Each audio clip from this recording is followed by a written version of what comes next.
I made it. After years of late nights, ramen dinners, and crushing student debt, I finally landed my dream job as a senior software architect in Seattle. $240,000 a year. The number still felt surreal every time I saw my paycheck. I thought this success meant I could finally give back to my family in Cleveland, help them live a little easier. I wanted to be the son who made it and lifted everyone else up. But somewhere between gratitude and obligation, helping turned into owing. The day I saw my dad's text saying my success meant I owed them everything, I knew something had to change. Before I tell you how a single envelope marked address unknown changed everything, drop a comment letting me know where you are watching from.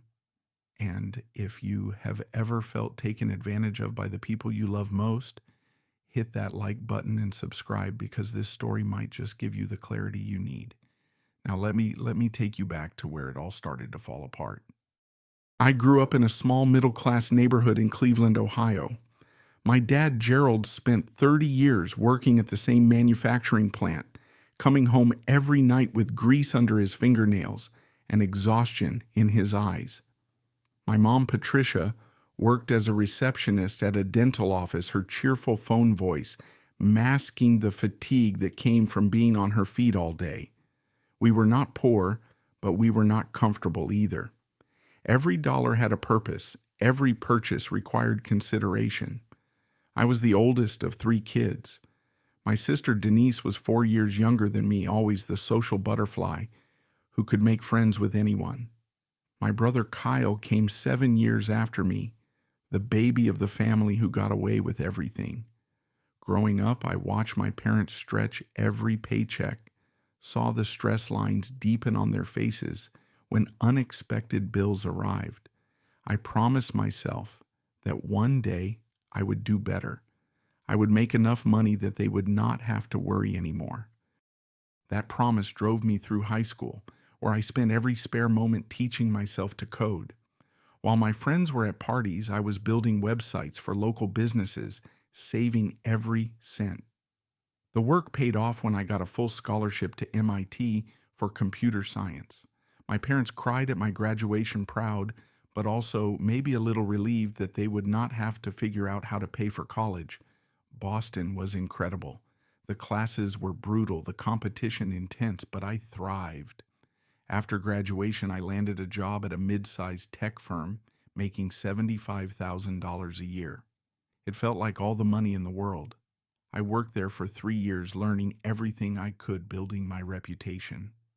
Then a recruiter reached out about a position in Seattle, senior software architect, $240,000. I almost laughed when I heard the number. That was more than my parents had made combined in their best years. I took the job. How could I not? And the first thing I did after my first paycheck cleared was call my parents.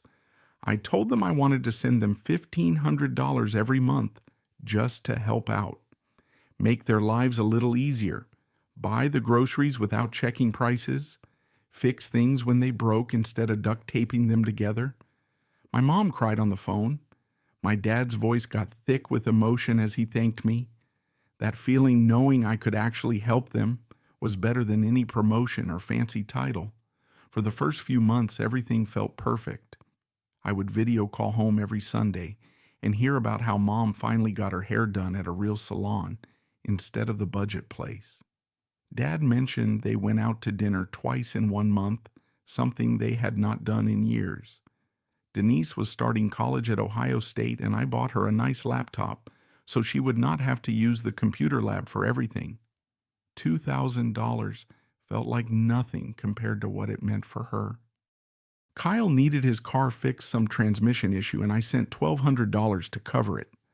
Watching them receive help without the stress and struggle I remembered from childhood felt like I was rewriting our family story. But then 6 months in, things started to shift.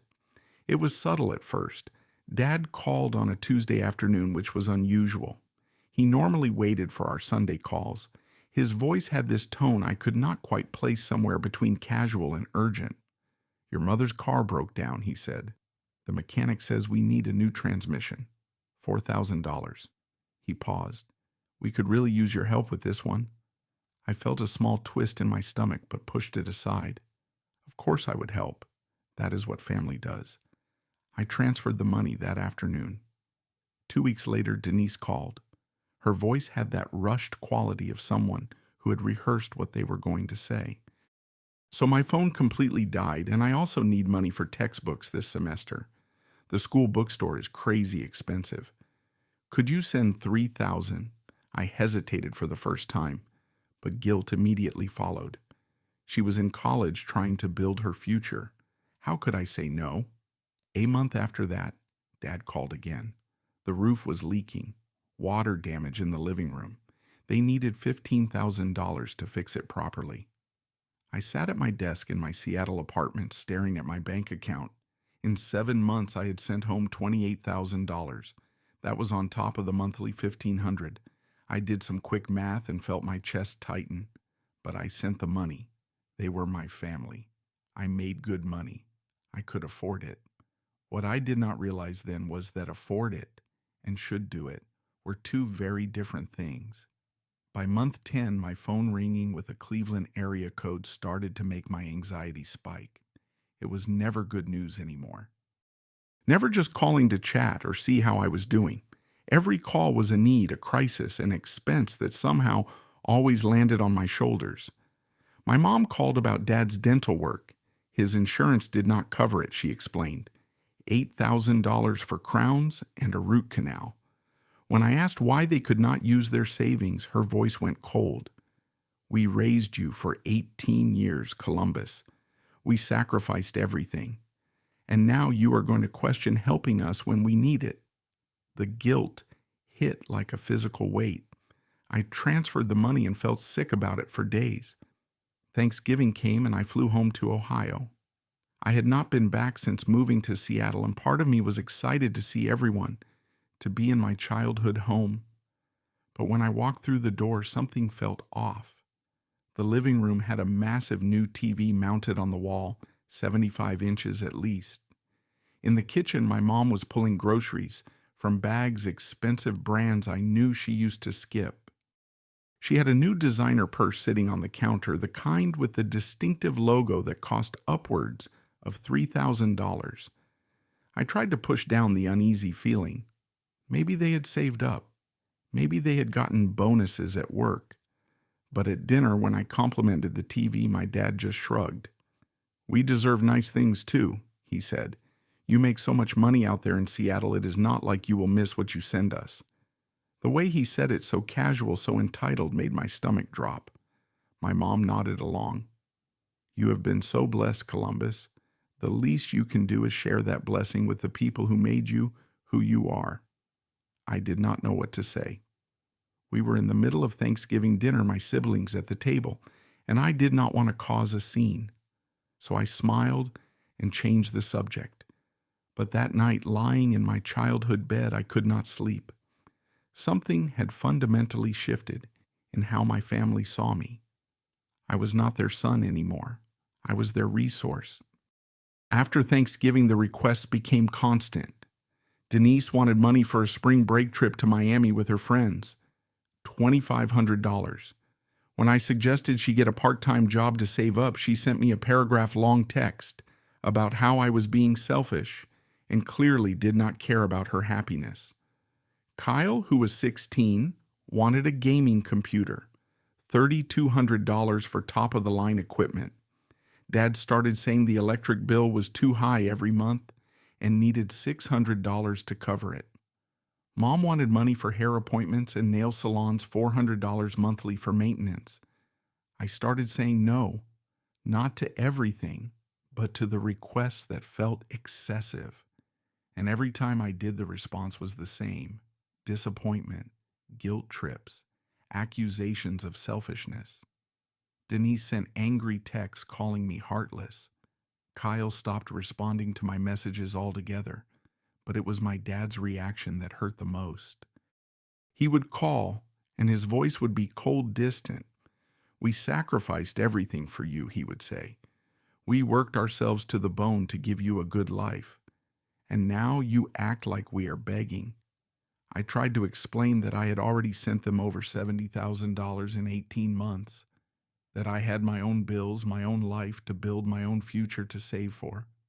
But every explanation was met with the same response. You do not get to decide when you have paid us back. As long as you are making that kind of money, you owe us.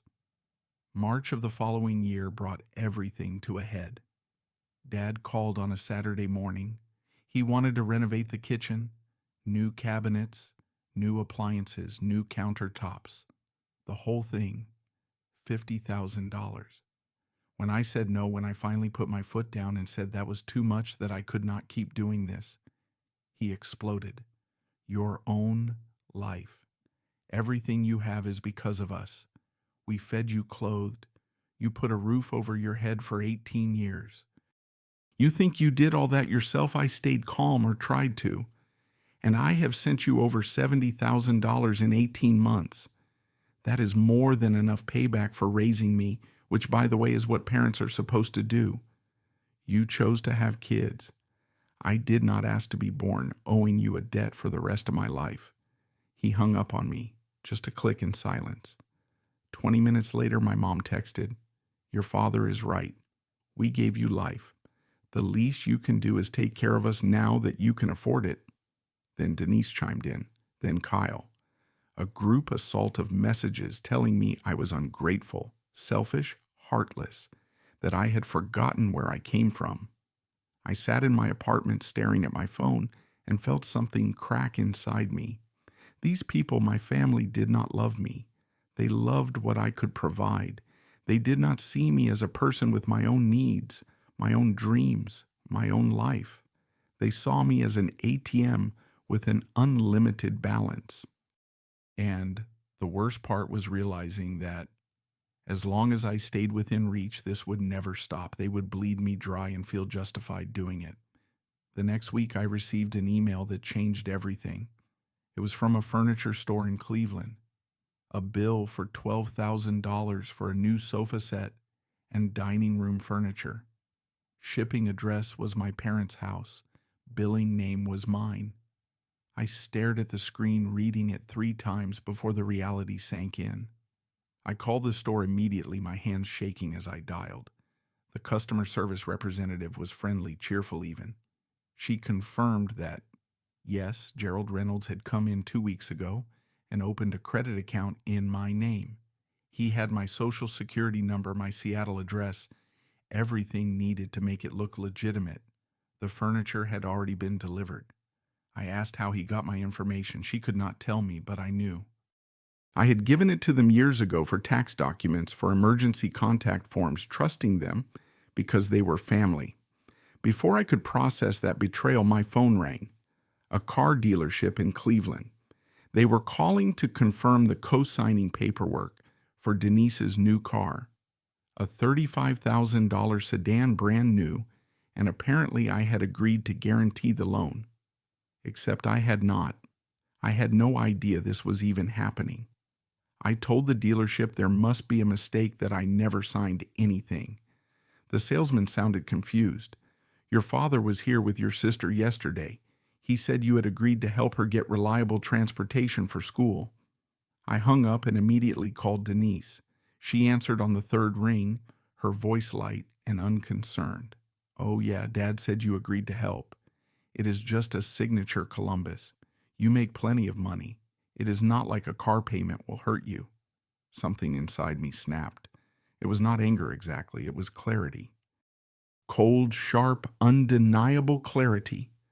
My family was not just asking me for money anymore. They were stealing from me, using my identity, my credit, my financial stability as their personal playground, and they felt entitled to do it.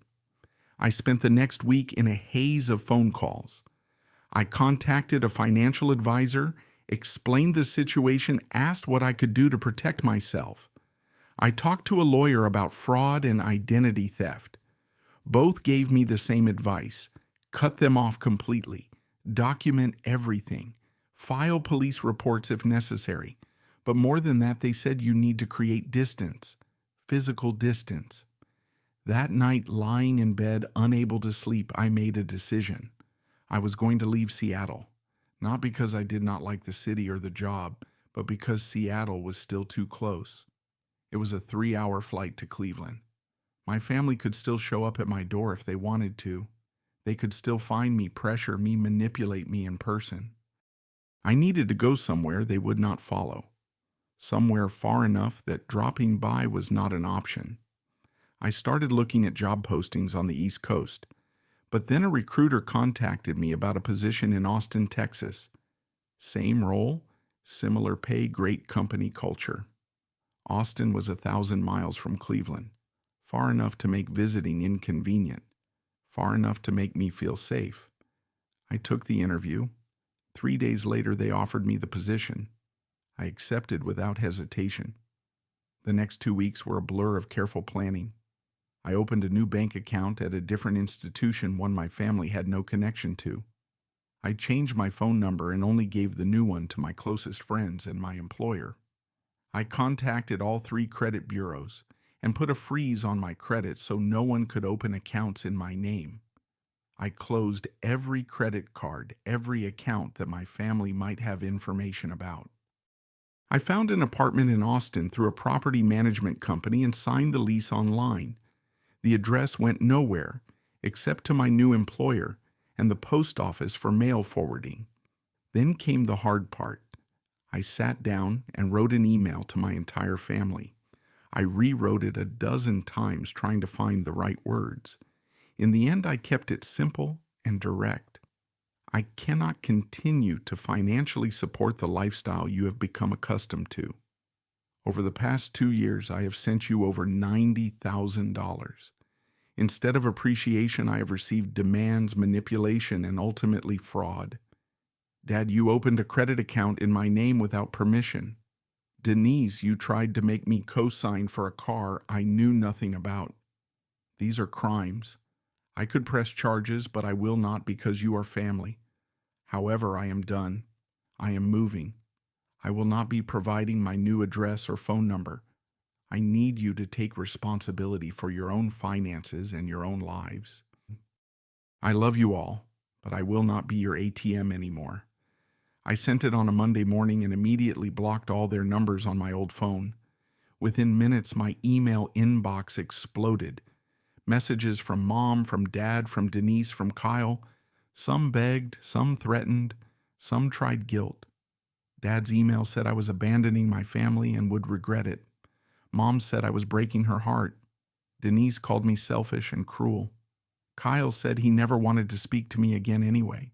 I read them all once, saved them to a folder for documentation, and then set up a filter to send their emails to a separate folder I did not have to look at. The movers came on a Saturday in May.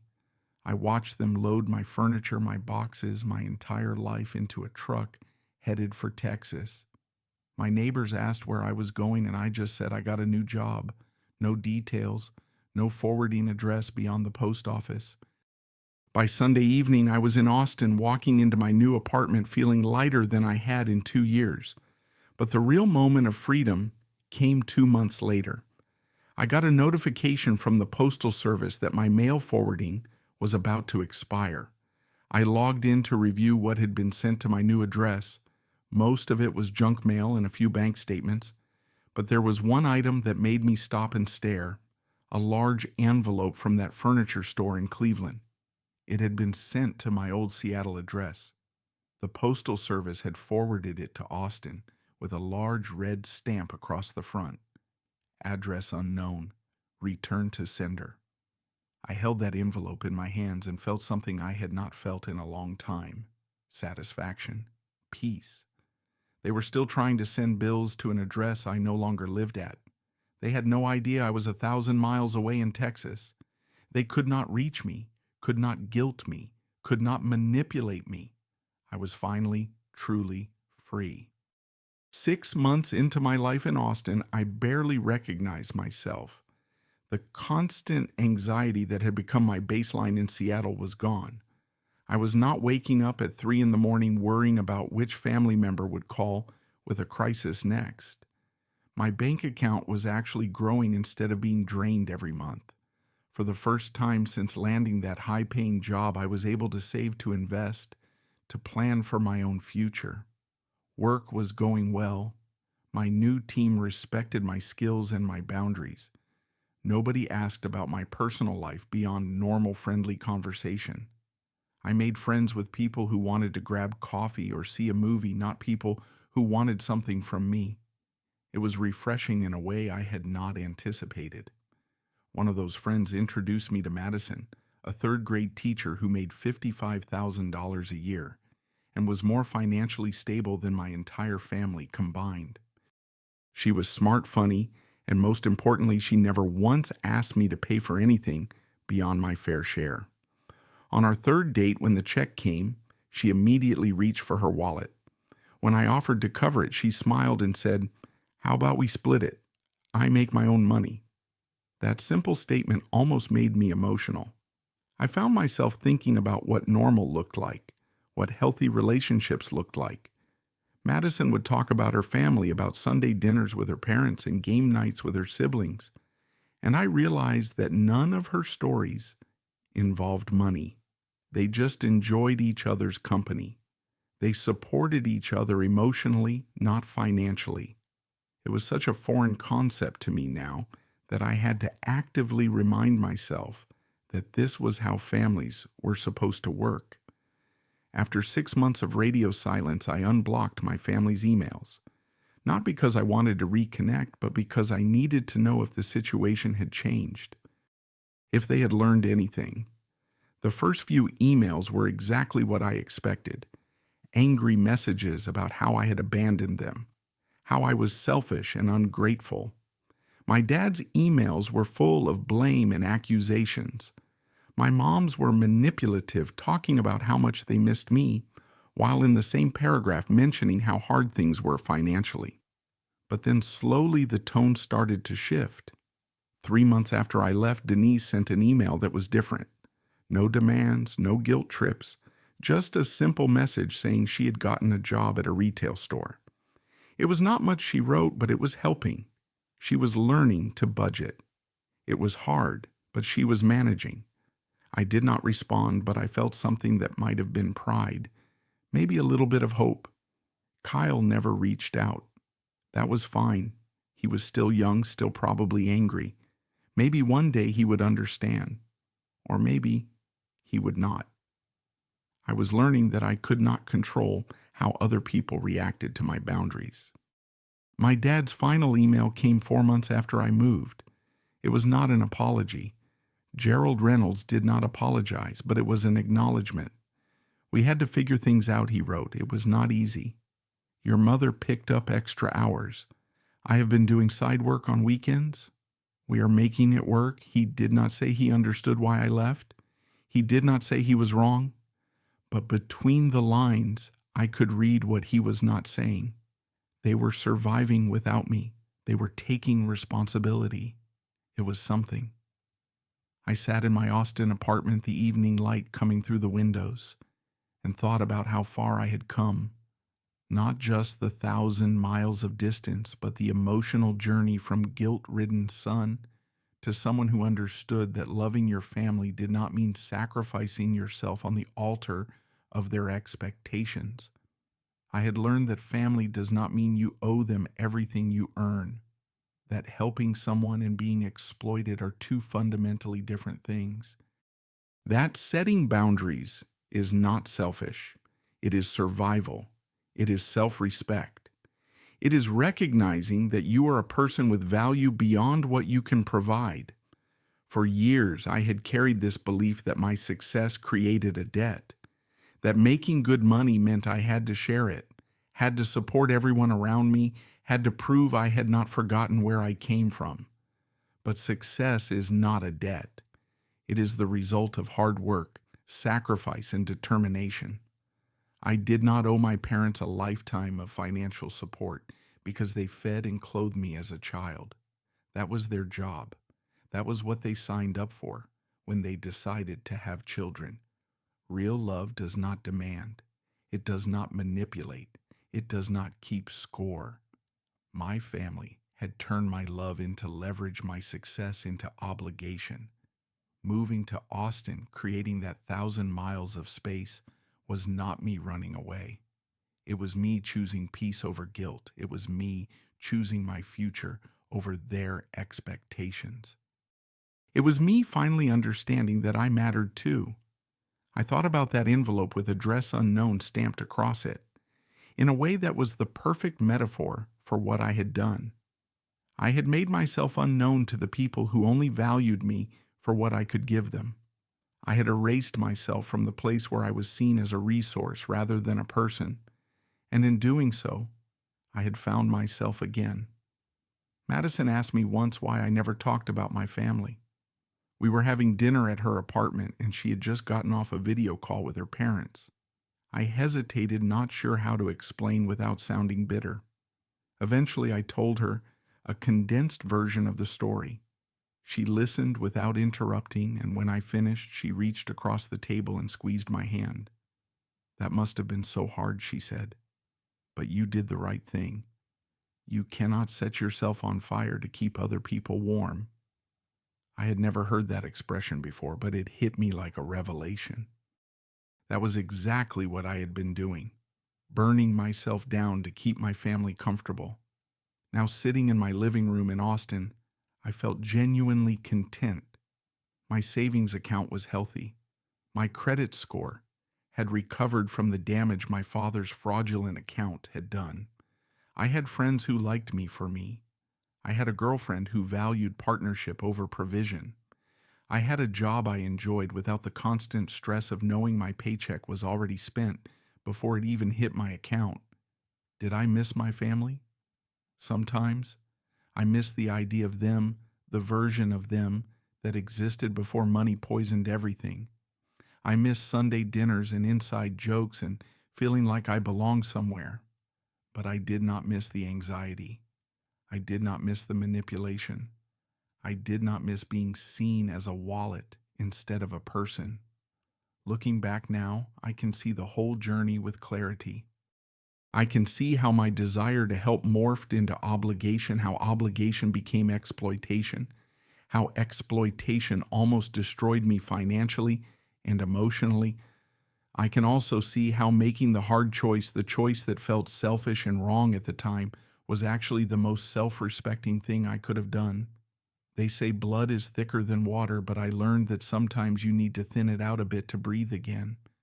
And if creating 1,000 miles of distance was what it took to find myself to build a life based on mutual respect rather than financial obligation, then it was 1,000 miles well spent. Every single one of them. Have you ever had to set boundaries with family members who only saw you as a source of money or support? Drop your story in the comments below. I would love to hear how you handled it. And if this story resonated with you, hit that like button and subscribe for more real-life experiences about setting boundaries and choosing yourself. Share this with someone who might need to hear that it is okay to put themselves first. Thank you for listening to my story, and I hope it gives you the courage to create whatever distance you need to protect your peace. Take care of yourselves out there, and remember that your worth is not measured by what you can give others, but by how well you take care of yourself first.